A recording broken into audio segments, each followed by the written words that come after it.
Saudara-saudara pendengar yang kami kasihi dimanapun Anda berada, Anda kembali bersama kami dalam acara Telaga, Tegur Sapa Gembala Keluarga.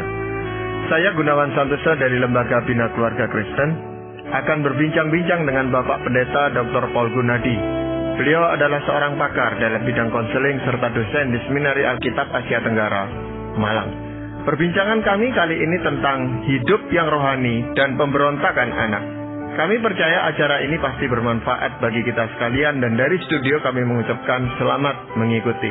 Banyak orang berpendapat Pak Paul kalau keluarganya hidup secara rohani, rajin ke gereja, rajin membaca kitab suci, maka tidak akan terjadi pemberontakan di dalam rumahnya, terutama yang dilakukan oleh anak-anak mereka Pak Paul. Tapi kenyataannya berbicara lain itu Pak Paul.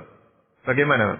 Setuju ya Pak Gunawan bahwa memang tidak mesti ya gara-gara kita ini hidup rohani, menaati Tuhan, maka anak-anak kita akan mengikuti jejak kita. Bahkan tidak juga ada garansi ya bahwa kalau kita dari kecil ya, anak-anak kecil mengajarkan dia akan firman Tuhan dan benar-benar berusaha keras ya mendekatkan dia kepada Tuhan, bahwa pada akhirnya mereka akan menjadi anak-anak yang seperti kita inginkan, yaitu anak-anak yang hidup taat kepada Tuhan. Jadi memang di dalam masa pertumbuhan anak ada begitu banyak faktor, ada begitu banyak situasi yang nanti akan masuk ke dalam kehidupannya yang bisa nantinya memberikan kepadanya angin baru atau haluan yang baru di dalam hidup yang tidak kita setujui. Padahal kan ada janji Tuhan di dalam firman Tuhan di dalam Alkitab yang mengatakan bahwa kalau kita itu sungguh-sungguh taat kepada Tuhan, maka anak cucu kita itu akan diberkati oleh Tuhan, Bapak. Nah, sudah tentu Tuhan itu tidak akan ingkar janji bahwa itulah kehendaknya, itulah keinginannya. Namun di pihak lain juga kita selalu harus mengerti bahwa Tuhan tidak memaksakan orang untuk menerimanya atau mengakuinya. Tuhan memang akhirnya ya mau anak-anaknya mengasihi dia secara sukarela. Itu sebabnya akan ada anak-anak yang meskipun dibesarkan dalam keluarga Kristen dan mengenal Tuhan Yesus, tapi pada akhirnya memutuskan untuk meninggalkan dia. Dan Tuhan memang tidak memaksa orang untuk menerimanya. Ya, itu alasannya apa ya Bapak ya? Karena memang cinta kepada Tuhan itu memang harus diberikan secara sukarela. Kalau kita diprogram oleh Tuhan mengasihi dia, sudah tentu kita akan kehilangan makna kasih yang sesungguhnya. Itu sebabnya lah Tuhan memang yang memberikan kepada kita kebebasan itu. Ya, jadi kalau kita mau hidup secara rohani itu sebenarnya harus bagaimana Pak? Nah begini Pak Gunawan, jadi yang seringkali kita harus sadari adalah ini, bahwa meskipun ya kita ini tertarik pada hal-hal yang bersifat rohani, namun belum tentu kita berminat untuk hidup secara rohani. Nah ini adalah ini adalah temanya yang akan saya angkat Pak Gunawan. Kenapa? Alasannya sederhana ya, karena hidup secara rohani mengharuskan kita menanggalkan hidup dari kendali di tangan kita. Nah, jadi artinya berminat atau ingin tahu tentang hal-hal rohani tidak sama dengan hidup secara rohani, ya. Nah, kadang-kadang saya tahu ya orang tua bertanya-tanya, mengapa anak saya yang tadinya rajin ke gereja, rajin membaca firman Tuhan, atau giat terlibat dalam pelayanan, kok sekarang tidak lagi menunjukkan minat yang sama. Nah, bahkan ada di antara mereka yang sama sekali memutar haluan dan menolak untuk pergi ke gereja. Nah, sedikitnya ya Pak Gunawan ada dua penjelasan ya. Pertama, memang waktu anak-anak kecil tidak memberontak, tapi itu bukan berarti dia sudah menerima tantangan untuk hidup secara rohani. Sesungguhnya ia tidak memberontak sebab pada masa kecil ia belum mempunyai pemikiran yang canggih untuk memutuskan apakah ini adalah sesuatu yang ingin atau tidak ingin dilakukannya. Karena memang pada masa kanak-kanak secara kognitif kemampuannya untuk berpikir belumlah terlalu tinggi ya, sehingga akhirnya ya dia hanya ikut saja. Nah, pada masa dewasa lah dia baru bisa berpikir dengan lebih kritis, dengan lebih lengkap, dengan lebih sempurna, dan belum tentu dia akan mau menerima ya. Dan juga bukankah pada masa kecil ya anak harus mengikuti kehendak orang tua. Dan mungkin aja ya udah ada pemberontakan, tapi pada masa itu pemberontakan dapat dipadamkan dengan relatif mudah. Nah, itu sebabnya anak mengikuti kehendak orang tua tanpa banyak protes. Tatkala sudah besar, barulah dia memberontak, tidak mau mengikuti apa yang kita ajarkan kepadanya. Ya, jadi semasa kecil memang anak ini penuh ketergantungan terhadap orang tua, dan sekarang dia merasa sudah mandiri, dia boleh mengambil keputusan sendiri, mengambil sikap sendiri. Nah, itu bentuk pemberontakannya, Pak, boleh? Betul sekali ya, sebab memang sekarang dia tidak lagi harus, dan dia bisa untuk berbeda. Nah, di saat itulah dia akan menggunakan kebebasannya itu untuk benar-benar menentukan kehendaknya. Ya, itu tentu karena pengaruh lingkungan atau pengaruh yang dia dapatkan di media-media lain yang semacam menumbuhkan kesadaran bahwa kamu sekarang boleh memutuskan sendiri, tidak perlu harus turut orang tuamu gitu. Ini kan menjadi sesuatu pemicu juga, Pak Pol. Betul sekali. Jadi memang karena banyaknya ya tekanan-tekanan bahwa ya nggak apa-apa, kamu nggak harus pilih ini, kamu harus pilih yang ini dan sebagainya, seperti kita pakai baju. Nah, akhirnya anak-anak kita pun berpikir ya tidak apa-apa. Tapi kita harus tekankan kepada anak-anak, ini bukan masalah pakai baju warna kuning atau warna biru. Ya, ini masalah keyakinan kita, hubungan kita dengan Tuhan yang akan berdampak sampai pada kekekalan. Ya, mungkin juga ini bisa dikatakan semacam dampak negatif dari pengenalan hak asasi manusia, Pak Pol. Ini banyak yang mengatakan ini hak asasiku ini untuk memilih apa yang aku mau gitu. Tidak harus menuruti papa mama ini. Saya kira ya ada dampak atau pengaruh itu juga. Meskipun ya di pihak yang lain kita justru juga harus bisa berkata bahwa dengan adanya ya kesadaran bahwa mereka itu sekarang bisa dan boleh memilih sekehendak hati. Ya, dengan kata lain, waktu mereka sungguh-sungguh memilih Kristus, mereka memilih atas dasar pilihannya, bukan karena ikut-ikutan atau pengaruh lingkungan. Nah, jadi dengan kata lain, ya dengan menguatnya konsep hak asasi manusia sedikit banyak memang memurnikan orang-orang yang mengikut Tuhan dari yang ikut-ikutan menjadi sungguh-sungguh mengikut. Sebab yang ikut-ikutan akhirnya akan gugur. Mereka tidak lagi harus sekarang, jadi akan gugur. Jadi mungkin dulu kita bersenang hati melihat banyak yang ikut, tapi sebetulnya ikut-ikutan. Nah, bukankah ya kita tahu bahwa Tuhan lebih menginginkan sedikit, tapi yang sungguh-sungguh mengikut Dia. Ya, bagaimana mengenai pemberontakan terhadap kehidupan rohani ini sebenarnya, Pak Pol? Ada beberapa, Pak Gunawan, ya. Kita mau melihat mengapakah anak memberontak ya terhadap kehidupan rohani. Pertama, anak memberontak sebab ia tidak siap untuk hidup rohani. Artinya hidup sesuai dengan tuntutan Tuhan sebagaimana tertera dalam firman-Nya. Ya, pada masa kecil, kerohanian pada hakikinya lebih merupakan masukan ya yang bersifat pengetahuan belaka. Nah, sudah tentu ya tidak ada salahnya dengan hal ini. Usia belia adalah tanah yang subur untuk tumbuhnya firman. Jadi ya sudah seyogianya lah ada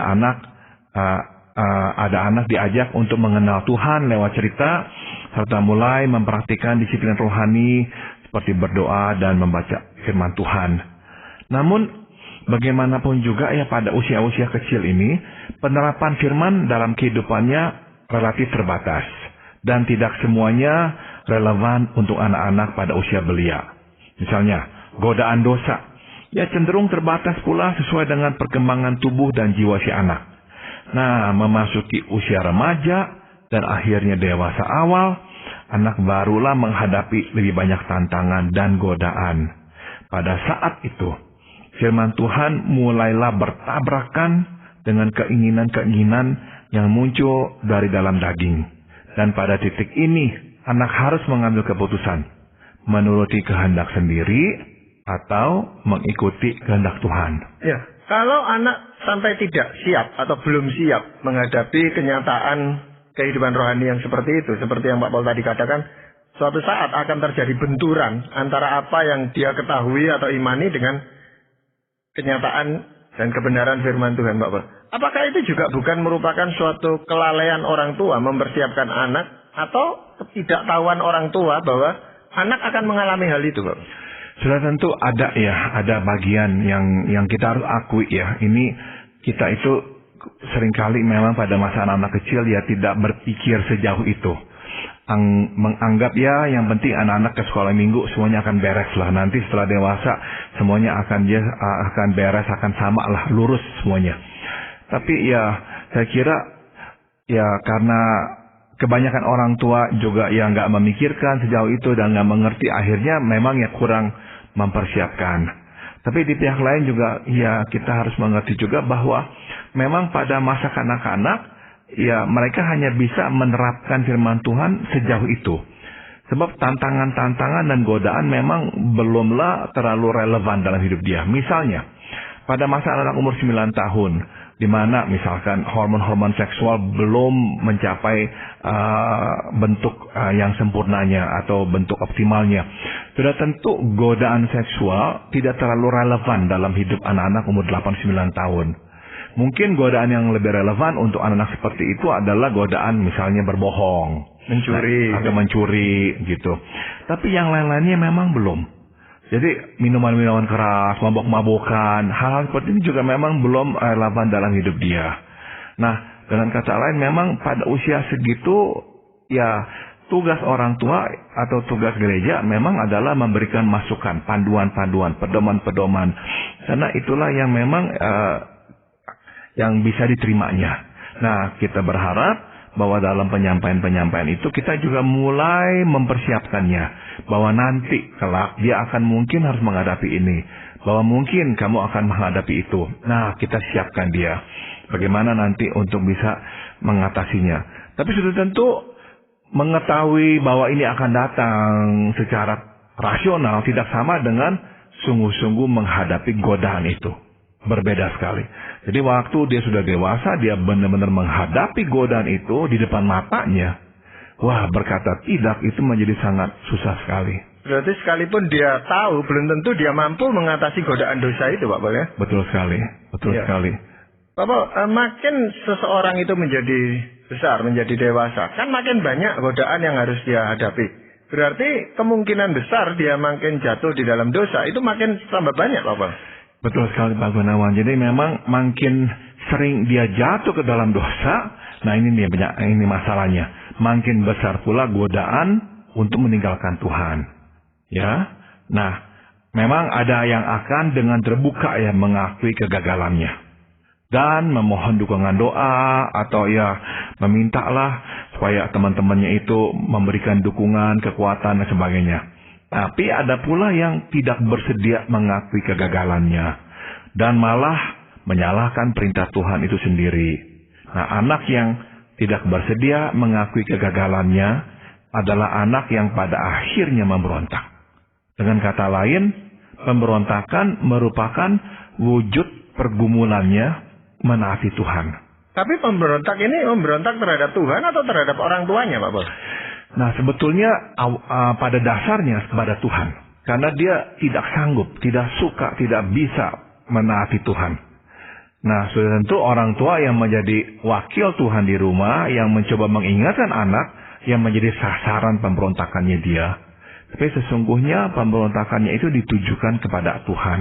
Dia merasa tidak sanggup ya.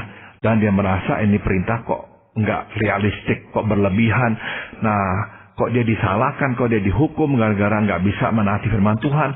Dia nggak suka, dia memberontak. Apakah itu mewujud dalam tindakan anak, misalnya tidak mau lagi ke gereja, tidak mau lagi membaca kitab suci, tidak mau lagi diajak berdoa? Betul. Seperti itu, Pak. Betul sekali. Jadi banyak anak-anak di masa remaja atau dewasa yang akhirnya meninggalkan Tuhan. Sebetulnya, kalau mau jujur, mereka itu tuh bergumul dengan kelemahannya, dengan dosa-dosa yang harus dihadapinya, namun tidak mau mengakuinya. Dan daripada mengakuinya, ya malah menyalahkan Tuhan. Dan cara yang ditempuhnya adalah ya udah putuskan hubungan dengan gereja dan dengan Tuhan, supaya dia tidak usah lagi diganggu oleh rasa bersalah. Ya kalau sudah begitu, Pak Bo, apakah ada cara penanganannya, Pak Bo?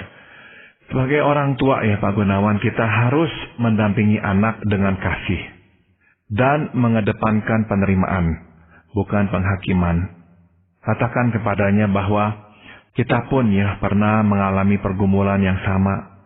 Kita pun bergumul dengan dosa. Ya kendati belum tentu kita sekarang ini sedang bergumul dengan dosa yang sama. Nah, tatkala kita membuka diri ya, pada umumnya anak akan merasa dirangkul. Dan inilah yang dibutuhkan oleh si anak ya. Ya, masalahnya adalah kalau kita membandingkan seperti itu, anak kadang-kadang juga tidak mau, Pak Pol. Dibandingkan, ya itu kan dulu papa bisa mengatasi dan sebagainya lah. Ini saya masalahnya lebih serius daripada yang papa alami. Nah ini yang memutuskan hubungan ini antara komunikasi antara orang tua dan anak, Pak. Dan memang saya kira untuk hal-hal tertentu ya kita harus akui bahwa godaan dan tantangan yang dihadapi anak sekarang jauh lebih besar. Contohnya adalah dalam hal godaan seksual. Jauh berbeda dengan yang kita hadapi 30 tahun yang lalu. Sekarang bisa mendapatkan apapun dengan begitu mudahnya. Jadi dengan kata lain pergumulan mereka jauh lebih berat. Dan inilah yang harus kita katakan kepadanya. Kamu benar. Dalam hal ini pencobaan yang kamu hadapi berlipat ganda lebih besar daripada yang mama atau papa harus hadapi dulu. Jadi ya kita nggak membutakan mata ya terhadap fakta bahwa memang untuk dosa-dosa tertentu ini memang berat untuk mereka hadapi. Nah dengan kita berkata seperti itu, sekali lagi ya kita mengkomunikasikan penerimaan, pengertian kepada anak. Iya. Mungkin ada cara lain penanganannya bagaimana Pak Pol? Kita bisa mengajak anak untuk melanjutkan pergumulan, bukan menghentikan pergumulan. Jadi ajaklah anak untuk terus datang kepada Tuhan, kendati ya kita belum dapat membawa persembahan yang kudus. Berilah pengertian kepadanya bahwa kadang kita datang kepada Tuhan membawa persembahan kudus, hidup kita kudus maksudnya. Namun ada kalanya kita datang kepada Tuhan membawa persembahan ampun. Artinya ya mengaku bahwa kita tengah berdosa dan kita memohon pengampunannya. Nah kita mesti mengingatkan dia akan janji Tuhan yang tertera di 1 Yohanes 1 ayat 8 hingga 10 yang berkata, jika kita berkata bahwa kita tidak berdosa, maka kita menipu diri kita sendiri dan kebenaran tidak ada dalam diri kita. Jika kita mengaku dosa kita, maka Ia adalah setia dan adil, sehingga Ia akan mengampuni segala dosa kita dan menyucikan kita dari segala kejahatan. Jika kita berkata bahwa kita tidak ada berbuat dosa, maka kita membuat Dia menjadi pendusta, dan firman-Nya tidak ada dalam diri kita. Ya, memperhadapkan anak dengan firman Tuhan dalam kondisi seperti itu, Bapak, apa tidak membuat dia semakin menjauh dari Tuhan, Bapak? Nah, justru kita katakan bahwa firman Tuhan ini mengundang, bukannya menghalau kita. Firman Tuhan ini justru mengakui bahwa semua yang datang kepada Tuhan adalah orang berdosa. Jadi tidak ada satu orang pun yang bisa berkata, saya tidak berdosa. Jadi firman Tuhan justru mengundang dia. Dan ini yang kita akan tekankan kepadanya. Ya, mungkin ada sebab yang lain, Pak, bahwa kenapa anak memberontak itu ketika kita mengharapkan dia justru hidup yang rohani. Yang kedua adalah anak memberontak sebab ia tidak menerima begitu saja apa yang dikatakan oleh firman Tuhan. Pada usia remaja, anak sudah memiliki kemampuan berpikir yang hampir mencapai bentuk finalnya. Nah, sebagai akibatnya, anak mulai mempertanyakan apa yang diketahui dan diterimanya. Ada yang memang masuk di akalnya, namun ada yang tidak masuk di akalnya. Nah, makin canggih dan makin ilmiah corak pemikirannya, makin berat tantangan yang harus dihadapinya untuk menerima bagian dari firman Tuhan yang memang sulit dicerna oleh nalar. Begitu. Nah, ada anak-anak yang akan mencari masukan tambahan untuk menambah pemahamannya akan firman Tuhan, tapi ada pula anak yang tidak. Nah, pada umumnya anak yang tidak mencari kebenaran akhirnya memutuskan bahwa dia tidak lagi dapat mempercayai firman Tuhan. Dia cenderung menarik kesimpulan sendiri dan membentuk sebuah pemahaman spiritual yang paling sesuai dengan pengertiannya. Ya, kelihatannya memang ada anak-anak itu yang katakan cenderung rohani. Jadi memang senang dengan hal-hal yang bersifat rohani, Pak Pol ya. Tetapi juga ada sebagian anak yang memang sejak kecil kurang punya minat terhadap hal-hal yang rohani. Apakah hal itu benar, Pak? Saya kira iya. Jadi memang tidak semua itu sama ya. Misalnya ya, kita tidak usah hanya memfokuskan pada anak-anak dan orang dewasa. Secara statistik ya, lebih banyak perempuan yang tertarik pada hal-hal yang rohani dibandingkan laki-laki. Jadi kenapa begitu? Karena memang cara berpikir pria yang lebih rasional dan lebih konkret itu memang lebih menyulitkan dia untuk membayangkan relasi dengan Tuhan yang memang abstrak. Jadi agak susah buat laki-laki itu untuk menumbuhkan minat rohani. Jadi dengan kata lain ya, kita dengan anak laki-laki lebih harus berdialog secara intelektual, karena itulah yang memang lebih bisa diterimanya. Iya, jadi cara penanganannya bagaimana ini Pak Paul? Kita harus mengajak anak untuk terus terlibat dalam dialog yang terbuka ya. Akan timbul godaan ya dalam diri kita untuk memadamkan api perdebatan. Kita marah lah, kita katakan kamu kok kurang ajar dengan Tuhan lah. Namun kita mesti melawan godaan ini. Dengan sabar, cobalah jawab pertanyaannya yang memang kadangkala bersifat menantang ya. Nah, kita juga sedapatnya mengembalikan dia pada firman Tuhan. Ya, memang ada kecenderungan di pihaknya untuk mendasari argumennya atas narasumber di luar Alkitab. Coba dengarkan, jangan kita langsung putuskan, katakan itu tidak benar atau apa. Coba dengarkan. Namun kemudian ajaklah dia untuk melihat firman Tuhan. Jadi setelah mendengarkan argumennya yang dia paparkan dari sana sini, ajak dia kembali melihat firman Tuhan. Nah, ini juga yang penting adalah kita mesti terbuka dengan pemikirannya pula. Mungkin ya kita pun perlu menerima masukannya sebab kita juga harus mengakui kita tidak mengetahui semuanya. Jadi ya mungkin ada hal-hal yang dia katakan yang masuk akal juga, mungkin belum kita bisa terima sepenuhnya, tapi kita katakan, oke, itu masuk akal. Dan saya akan pertimbangkan, berilah saya waktu untuk memikirkannya. Nah, dengan kita berkata seperti itu, kita mengkomunikasikan bahwa kita pun memang berniat mencari kebenaran, bukan membela kebenaran kita saja. Nah, itulah yang memang anak perlu lihat dari kita. Jadi sebenarnya ini juga memotivasi orang tua untuk belajar kebenaran firman Tuhan, Pak Paul. Karena makin banyak anak yang kritis dan bertanya kepada orang tuanya. Saya rasa ini tidak bisa dengan mudah lalu dilempar, tanya saja pada pendetamu, pada guru agamamu atau apa, kan ini menjadi tanggung jawab orang tua jadinya Pak Paul. Betul. Nah, makin kita itu tuh nggak tahu apa-apa, tapi kita memaksa anak ikut kita. Itu makin sebetulnya memancing pemberontakan anak, Pak Gunawan. Sebab mereka akan berpikir, papa mama sendiri nggak tahu apa-apa, tapi suruh-suruh kita tanya nggak bisa jawab. Nah, itu makin memang menggelitik. Dan akhirnya membuat mereka lebih tergoda untuk berkata, ya nggak usah lah. Ya papa mama sendiri juga nggak tahu apa yang dia percaya. Kita tapi harus ikut-ikutan dia. Nah, jadi kita sendiri memang harus mendalami firman Tuhan.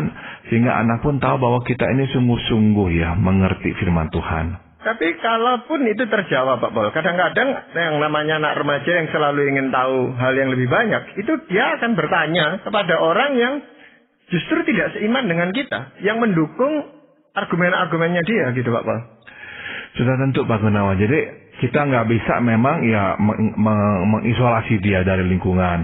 Jadi ya waktu kita dengar dia berkata ini itu berdasarkan sumber-sumber lainnya, ya sekali lagi coba dengarkan. Kita jangan langsung mengecap, melabelkan yang lainnya itu gimana-gimana. Jangan. Sebab semakin kita cepat melabelkan orang lain, makin dia melihat, aduh kita ini benar-benar berpikiran cepat. Berpikiran sempit sekali, nggak mau terbuka dengan pandangan-pandangan yang lain. Jadi silakan ya kita dengarkan, berdialoglah, namun tetap kembalikan dia pada akhirnya pada firman Tuhan. Ya mungkin masih ada alasan yang lain Pak Bang. Yang terakhir adalah ini, anak memberontak ya, sebab ia melihat kehidupan kita yang tidak rohani, namun menuntutnya hidup rohani. Nah Pak Gunawan, kita harus sadari hal ini ya, bahwa pada umumnya anak itu bereaksi keras terhadap kemunafikan. Jadi bila kita sendiri tidak hidup rohani, akan sulit buat kita memintanya untuk hidup rohani. Jadi cara penanganannya sangat jelas, yaitu kita sendiri harus memperlihatkan upaya untuk hidup rohani. Mungkin kita tidak selalu berhasil, namun akuilah kegagalan dan bangkitlah untuk mencoba kembali. Inilah yang diharapkan anak ya. Dan inilah cara terbaik menghadapi pemberontakan anak terhadap kehidupan rohani.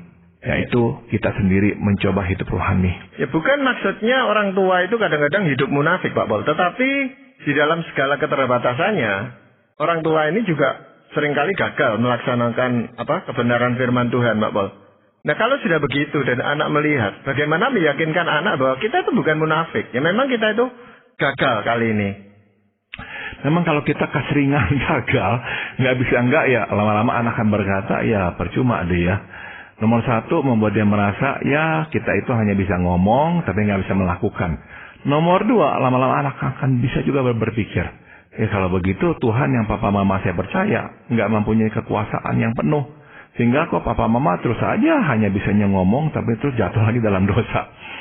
Jadi sekali lagi, ya di pihak kita juga jangan gampang-gampang menoleransi dosa dalam diri kita. Kita mesti menunjukkan ya tekad kuat untuk hidup rohani, untuk hidup benar di hadapan Tuhan. Ya kalau Pak Paul katakan penanganannya dengan cara kita mengakui kelemahan kita di hadapan anak Pak Paul ya. Apakah itu tidak menurunkan wibawa orang tua terhadap anak gitu? Saya kira kalau kita itu ya mengakui kita gagal tapi kita bangkit kembali, enggak ya, kita tetap akan bisa ya mempertahankan otoritas rohani kita. Tapi kalau kita terus-menerus ngomong kita gagal, ya saya kira wibawa rohani kita akan langsung merosot. Jadi ini memang membutuhkan suatu usaha yang sungguh-sungguh dan terbuka di hadapan anak. Bahwa kita memang mau memperbaiki diri. Dan tidak ada salahnya saya rasa kita meminta anak itu untuk mendukung kita. Supaya kita juga bisa melakukan kebenaran firman Tuhan itu Pak Paul. Apa seperti itu Pak Paul? Betul, itu jauh lebih baik ya daripada kita mencoba menutup-nutupinya. Ya, apalagi anak sudah besar, kita bisa juga minta dia mendukungnya dalam doa, menguatkan kita saling mengingatkan dan sebagainya. Ya, jadi kehidupan rohani yang mau kita bangun di dalam keluarga kita, itu memang bukan tanggung jawab satu atau dua orang, tetapi menjadi tanggung jawab bersama, orang tua, anak, suami, istri, begitu Pak Paul? Betul. Ya Pak Paul, terima kasih untuk perbincangan kali ini dan para pendengar sekalian, kami mengucapkan banyak terima kasih Anda telah mengikuti perbincangan kami dengan Bapak Pendeta Dr. Paul Gunadi dalam acara